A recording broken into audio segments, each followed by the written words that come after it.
De retour pour la suite du Tube. Depuis 2005, il est le chef le plus populaire en France à la télévision. M6 compte plus que jamais sur lui. Il revient d'ailleurs le 21 mai prochain avec la deuxième saison du meilleur pâtissier, les professionnels. A-t-il d'autres envies pour marier la cuisine et les écrans? C'est ce qu'on veut vous demander. Bonjour. Bonjour. Alors, on est ravis de vous recevoir. On ne va pas se mentir. Ça fait depuis la création de l'émission qu'on essaye de vous avoir.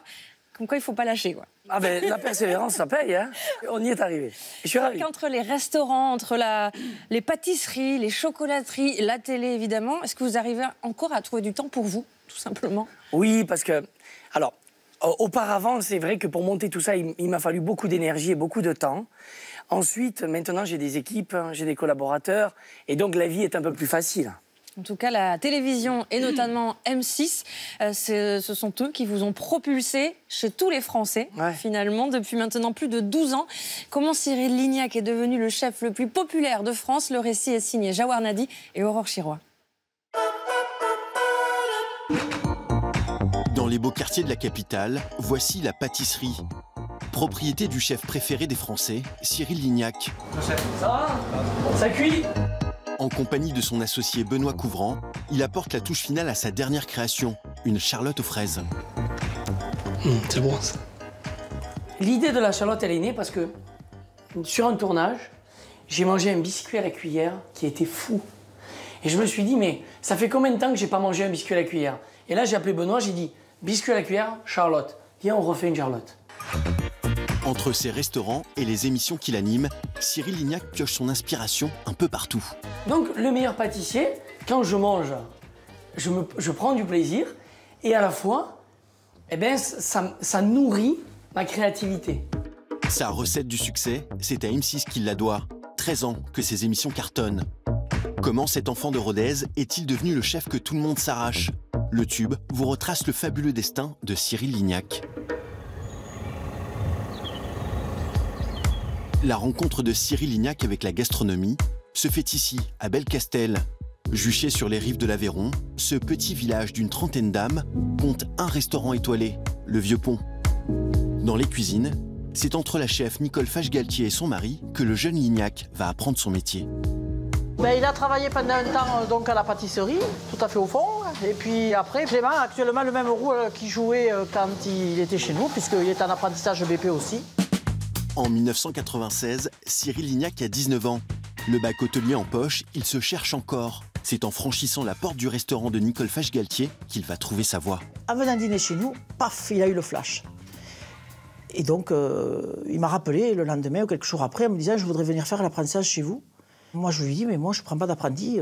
Et il me dit « Mais si, je voudrais avoir un rendez-vous avec vous, je veux vous expliquer, je veux venir chez vous travailler, c'est important pour moi ». Bon, mais très bien, je reçois donc un entretien où il m'a convaincu effectivement de le prendre comme apprenti en brevet professionnel. Au terme de ces 2 ans, le jeune Lignac est déjà le meilleur apprenti de la région. Il décide de partir à la conquête de Paris. Après plusieurs passages dans des établissements étoilés, il devient chef du nouveau restaurant de David et Cathy Guetta.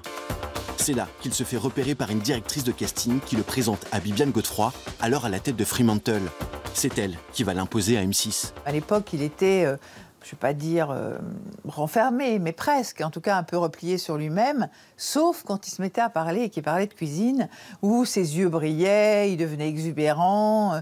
Et c'est d'ailleurs la difficulté que j'ai eue à le faire valider par M6, parce que quand il arrivait dans une réunion, il était charmant, mais ce n'était pas lui qui allait prendre la parole en premier. Il fallait vraiment pousser sur le bouton cuisine pour qu'il s'illumine. En 2005, 8 chefs débarquent sur M6 et cartonnent. À l'époque, la présence d'un chef à la télévision suscite la méfiance de la profession. Au fil des années, Cyril Lignac s'impose et séduit jusque dans les rangs des professionnels. Pour Pierre Hermé, le mérite de ses émissions est d'avoir éveillé des vocations. Cyril a contribué à travers les émissions, à la fois grand public et professionnel, à donner envie à plein de jeunes à choisir les métiers de la restauration, que ce soit pâtisserie ou cuisine. En l'espace de 10 ans, Cyril Lignac est devenu une star de la gastronomie cathodique. Succès en librairie, ouverture de restaurants, pâtisserie, chocolaterie, sans parler du meilleur pâtissier, dont il est le coproducteur. Pour Mercotte, qui participe à l'émission, cette multiplication de casquettes a pu faire oublier que Cyril est avant tout un cuisinier. C'est vrai qu'au regard des téléspectateurs ou de la population, c'était plus un homme de télévision qu'un homme de cuisine. Et ça, c'était, à mon avis, un petit handicap. Les gens ils disaient, oui, bon, il fait de la télé, voilà, c'est une vedette, mais si ça se trouve, il ne sait pas cuisiner. Heureusement qu'au fil des ans, son image a changé. Parce que quand il a eu une étoile, waouh, quelle revanche! Avec plus d'une dizaine d'émissions au compteur pour M6, Cyril Lignac est un poids lourd de la chaîne. En termes d'audience, ça représente quoi, le meilleur pâtissier? Ouais, c'est des millions de téléspectateurs. C'est la troisième ex-aequo d'ailleurs avec Top Chef. L'amour est dans le pré, c'est la numéro 1. Et numéro 2 bis, c'est le meilleur pâtissier et Top Chef. Voilà, donc ça fait partie des très très grands succès de la chaîne. Retour à la pâtisserie. Fort de ses succès, nous avons voulu savoir comment Cyril Lignac voyait son avenir. Je sais qu'il y en a une qui me quittera jamais, c'est mon entreprise. La télé, un jour, elle me quittera. Parce que c'est voué à ça. Mais c'est pas grave. J'aurais fait passer mon message et j'aurais écrit ce que j'avais envie d'écrire. Donc, il faut être très lucide avec ça. Et c'est pour ça d'ailleurs que ça dure. Parce que je pense que quand tu es lucide, c'est comme ça que ça dure. Merci. Ça vous a fait plaisir? Je dis toujours, pour savoir où on va, il ne faut pas oublier d'où on vient. Donc c'est toujours un peu une émotion pour moi, parce que c'est de là où je viens. Et la vie m'a tellement gâté que voilà, je suis toujours très heureux de voir des images pareilles. Vous l'êtes cherché, on l'a vu, en tout cas pour la cuisine, quand vous étiez plus jeune. Mais pour la télé, c'est vrai que ça vous est un peu tombé dessus. Ouais. Vous aviez un peu plus de 25 ans seulement, quand Bibiane Godefroy, qu'on a vu, est venue vous chercher. Vous avez longtemps hésité? Ben, oui, parce que... En bon Aveyronais, tout ce qui brille n'est pas d'or. La télé, pour nous, pour moi, c'était quelque chose que je regardais et jamais j'aurais pensé pouvoir être dedans. Et c'était même pas une envie, en fait. C'était plutôt de devenir chef, d'avoir des étoiles et de faire mon métier. Ça a été un accélérateur de carrière, vous pensez? Ça a été un accélérateur de carrière, ça a été un frein de l'autre côté. Pourquoi un frein? Ça attire la jalousie, parfois? Ça m'a retardé dans ma progression dans la cuisine, ça m'a retardé dans... Quand on est biberonné aux étoiles Michelin, quand on est biberonné dans le restaurant gastronomique, la seule chose dont on rêve, c'est d'avoir des étoiles et d'être reconnu comme un grand chef. La télé a brouillé un peu les pistes. Faut pas oublier que quand j'ai démarré, tout le monde m'a jeté quand même la pierre, et bien forte. Aujourd'hui, tout le monde fait de la télé, tous les chefs sont contents d'y aller et tout le monde est content de briller à travers cette télé. Mais si on revient 15 ans en arrière, c'était pas le cas. Alors, il y a peut-être de la jalousie, mais il y a beaucoup de fans. On a regardé vos comptes, vos réseaux sociaux, c'est assez fou. Au total, vous cumulez près d'1,5 million d'abonnés. Pour la petite idée, c'est un peu plus que Guillaume Canet, un peu moins qu'Orelsan. Vous vous rendez compte que c'est assez énorme pour un chef cuisinier? Oui, bien sûr que c'est énorme, mais ce que j'aime dans les réseaux sociaux, c'est de partager la cuisine et uniquement la cuisine, la pâtisserie. Vous êtes très actif, hein? Ce qu'on entreprend, etc. Mais c'est un vecteur média, il faut vivre avec son temps. Et ça, c'est finalement mon journal de cuisinier. Et c'est vachement bien. Quand on est chef actuellement, est-ce qu'on doit absolument passer à la télé et exister par ce moyen-là, selon vous? Pas forcément. Il y a des très bons chefs qui ne font pas de télé et qui sont très connus et plus connus que moi. Et la télé n'est pas une garantie de succès. La télé n'est pas obligatoire pour faire un travail de cuisinier ou de pâtissier.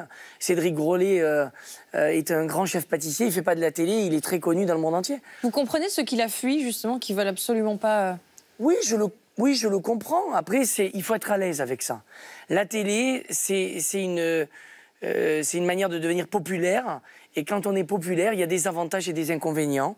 Donc moi, je respecte toute forme. L'essentiel dans la vie, c'est d'être à l'aise avec ce que l'on veut faire. Si un jour, je suis plus à l'aise avec la télé, parce que je trouve que ça m'apporte des choses qui ne sont plus ce que j'aimais avant, ben j'arrêterai. Aujourd'hui, ça me plaît, j'ai la chance de produire mes programmes. Je suis super heureux de partager ça avec les enfants et avec tout le monde qui me suit. Ouais, j'adore. Justement, c'est vrai que vous squattez M6 en ce moment. 3 émissions pour vous, Le Meilleur Pâtissier, Les Rois du Gâteau. Et d'ailleurs sur Téva, qui appartient aussi à M6, Sucrément Bon. Vous revenez d'ailleurs, je le disais, le 21 mai prochain pour une 2e saison du Meilleur Pâtissier, Les Professionnels. C'est un choix délibéré de ne parler que de sucré? J'ai fait beaucoup de cuisine avant. Pendant longtemps, j'ai lancé Top Chef, on a fait Oui Chef, il y a eu beaucoup d'émissions de cuisine. Là, à un moment donné, on a lancé la pâtisserie. En plus, comme j'avais des pâtisseries, j'avais fait Top Chef et en même temps Le Meilleur Pâtissier. Je me suis dit, là, ça fait trop, il faut choisir. Et je suis parti dans l'univers du sucré. mais je reviendrai volontiers dans une émission de cuisine plus tard. Et j'ai la chance de faire les deux, la cuisine et la pâtisserie. Donc, pour l'instant, je suis dans la pâtisserie et on verra plus tard. Vous êtes aussi producteur aujourd'hui. Pourquoi avoir voulu vous investir à ce point dans ce milieu de la télévision? On n'est jamais mieux servi que par soi-même. En fait, c'est... Un peu. Ma vie est faite de rencontres. Disons que la première émission Oui Chef, je l'avais faite avec Mathieu Jean Toscani, qui était le rédacteur en chef de l'émission. Et puis, comme j'avais confiance en lui et que j'étais un peu perdu dans ce grand univers de l'audiovisuel, c'était mon référent. Et à un bout d'un moment, il m'a dit « Mais moi aussi, j'ai envie de monter ma boîte. Toi, tu as des restaurants. Moi, je travaille dans la télé. Pourquoi on ne monte pas une boîte ?» Et on l'a fait. Mais c'est lui qui la manage. Moi, je n'interviens pas là-dedans. Et c'était aussi peut-être pour éviter qu'on vous fasse faire des choses que vous ne voulez pas faire. On vous a proposé des choses qui vraiment ne vous plaisaient pas? On m'a proposé des formats que je n'avais pas envie de faire. Pas qui me plaisaient ou qui ne me plaisaient pas. Cauchemar en cuisine, on me l'a proposé. Je ne me sentais pas là-dedans. Je trouve que Philippe le fait très bien. J'ai laissé mon tour. Il faut gueuler trop fort, c'est pas vous? Non, j'ai pas dit ça, mais je pense qu'il faut se sentir à l'aise avec ce que l'on fait. Le meilleur pâtissier, c'est feel good. On partage des moments. Moi, Mercotte, c'est ma deuxième maman, quoi. Donc, je me plais avec elle, je me plais dans cet univers. Donc, ça me correspond, voilà. J'avais envie de le faire. Quand on regarde votre parcours à la télévision, vous êtes resté très attaché à M6. Est-ce que, pourtant, vous avez eu des propositions ailleurs? Est-ce que d'autres chaînes ont essayé de vous débaucher? Alors... Sincèrement, sans langue de bois dans le tube. Hein. Bien sûr que j'ai été approché par d'autres chaînes, forcément, parce que quand on fait des émissions à succès et que ça fonctionne, forcément, ça attise et on a des propositions. Maintenant, c'est vrai que moi, je suis très bien chez M6. Ils m'ont permis d'évoluer. Au début, j'étais juste que animateur. Aujourd'hui, je suis animateur-producteur. On nous propose des formats. On est très à l'écoute de ce qu'on a envie. Je suis très bien loti. Et puis, je suis très fidèle. Donc, mon métier, c'est pas la télé. Donc, je me sens très bien chez M6 et je suis un peu... j'ai la chance de pouvoir avoir ce dont j'ai envie et en tout cas ce dont j'ai besoin. Ce n'est pas un métier à temps plein et donc, du coup, j'en ai suffisamment et je me plais. C'est ma famille, je me sens bien et... Vous savez que vous avez anéanti toutes les futures propositions de la concurrence. Non, mais aujourd'hui, on a le meilleur pâtissier. On est sur Téva, on fait sucrément bon. On a Les Rois du Gâteau, qui est une émission quotidienne qu'on est en train de travailler. On a les meilleurs pâtissiers, les professionnels. Bon, c'est bon, j'ai ma dose, quoi. Je ne vais pas être à l'antenne tous les jours non plus. Alors, vous savez, dans le tube, chaque semaine, on propose une interview en images à nos invités. Je vous propose des photos et vous me dites qu'elles vous inspirent. En principe, ça doit vous parler. D'accord. Première photo. C'est Jamie Oliver. Ouais. Est-ce que vous savez qu'il s'est... battu cette semaine, un vrai cri d'alarme devant les députés du Parlement anglais sur l'obésité infantile. Ça vous parle, ce combat? Est-ce que vous pourriez, vous aussi, vous engager? Bien sûr. J'ai vraiment du respect pour ce mec. C'est un mec génial et il a fait beaucoup de choses. Il se bat et bravo, voilà. Et vous, quelque part, vous avez un petit peu fait ça? Vous avez eu des programmes avec les enfants? Ouais, on avait fait les cantines scolaires, mais j'ai l'impression qu'en Angleterre, les choses bougent beaucoup plus qu'en France. J'ai l'impression qu'en France, c'est terriblement difficile de faire bouger les choses. À un moment, j'ai voulu essayer de bouger les cantines scolaires, d'essayer d'aller jusqu'au gouvernement, d'essayer d'entreprendre des choses. Mais vous savez, ça demande une énergie colossale et on ne nous écoute pas, donc c'est compliqué en fait. Au bout d'un moment, il y a cette espèce de renoncement qui est dommage, mais je trouve qu'en Angleterre, il a réussi à faire passer des choses et je trouve ça formidable. Autre photo. Alors, évidemment, Guy Savoy, vous connaissez très bien, mais il faisait partie des invités d'Emmanuel Macron lors de sa visite d'État à Washington. Première question, vous auriez aimé, vous aimeriez manger avec Emmanuel Macron un jour et Donald Trump, être invité à ce genre de dîner? Peut-être que c'est déjà arrivé, l'invitation ou... Alors, est-ce que j'aimerais faire la cuisine pour le président de la République? Oui, parce que c'est un honneur de servir son président, c'est un honneur de servir la France. On fait ce métier chez nous en France et c'est nos racines. Donc oui, je serais très honoré, très fier.